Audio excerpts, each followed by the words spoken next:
Benjamin Brown was the founder of Clarion, a Jewish agricultural settlement in central Utah that lasted between 1911 and 1916. Clarion was part of the Back to the Land movement, an effort to bring Jews from the crowded tenements of New York's Lower East Side and into the American countryside, where their prosperity would serve as an example to Jewish immigrants everywhere.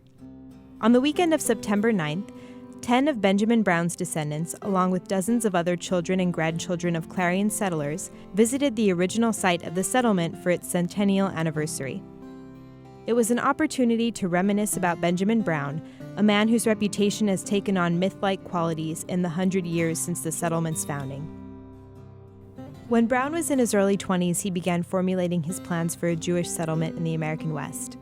According to Robert Goldberg, a historian at the University of Utah who wrote a book about Clarion, practical concerns were more important than ideological ones. Ben Brown never struck me as an ideologue. He struck me as a very charismatic individual with a sense of possibility and a sense of change being possible. Brown tried to find potential farmers any way he could, and he ended up attracting a range of Jews, which created a recipe for dissension at Clarion. And so what Ben Brown does is initially speaks to his friends. And when that circle is done, he then goes to other circles and other circles. I think what Brown did is he got to a point where it's, I don't care who joins, as long as they have the money to make this work. So I don't think he ever went through the idea of saying, what if I had a bunch of people on the land who had all these different motivations?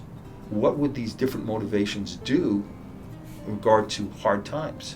And I think that is a key in understanding Clarion's failure, was the dissension that exists on the land as to, is it a socialist colony? Is it a Marxist colony? Is it planning for a Zionist movement to Israel? And so when you bring all of those emotions together and all those motivations together, I think that's the dissension that's going to rip Clarion apart.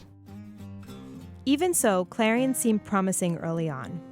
Brown eventually convinced some 75 Jewish families to farm in Utah. Here's Brown's 102-year-old daughter, Lillian Brown Vogel, talking about her father's magnetic personality. I think he was one of the inspirations. There were others, but I think he was a major inspiration.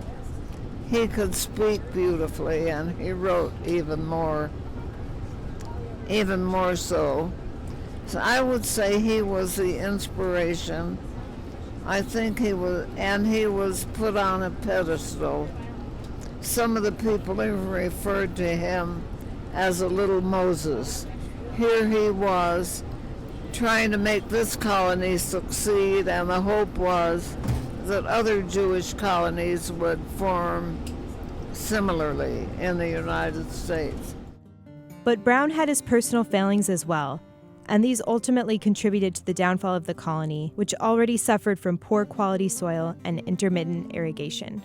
The culminating factor might have been Brown's affair with a woman named Annie Cohen, who had come to the colony with her brothers and became pregnant with Brown's child.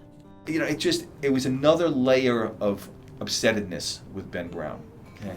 Because here you have a whole bunch of people who have defied their parents or their neighbors or their friends and said, I'm going to Utah. And so many people don't go. This is a pipe dream. This is going to be a failure. They defied them. They went anyway. And here they brought their kids. You have these little children being taken to Clarion, these babies taken to Clarion. So here you have people who were in the cities, at least had some stability to their lives, and they're in the middle of nowhere with all of these children. And the vulnerability of these children so strikes me. But here you're up against it, where you don't have a lot of money, your children are crying, the house you're living in is awful, and Ben Brown is having an affair, okay? Or Ben Brown has brought us out here and the land is so terrible, okay? And this is just such a struggle. So I think all of these things boiled up into a great deal of dissension in regard to Brown. Clarion ended in failure. Brown's wife Clara took her children to Detroit, but she eventually returned to Utah, raising Brown's other child, who was named Eugene, as her own. Brown explained the child's presence by telling his kids he adopted a war orphan. 2 of Eugene's children, Lucy and Liz, were at the centennial celebration at Clarion. Brown went on to create the Utah Poultry Association, which became the Intermountain Farmers Association. He also started another colony, this time a successful one, in Roosevelt, New Jersey. His grandson, Barry Vogel, said that Brown left a lasting impact on the family. I think he had a lot to do with my mother starting to get a doctorate in psychology when she was 47. And I asked her about that. Her answer was that if somebody else could do it, there was no reason why she couldn't do it. But I think she learned that from my grandfather, from her father. And I think that that's kind of exemplary to my generation and among my cousins.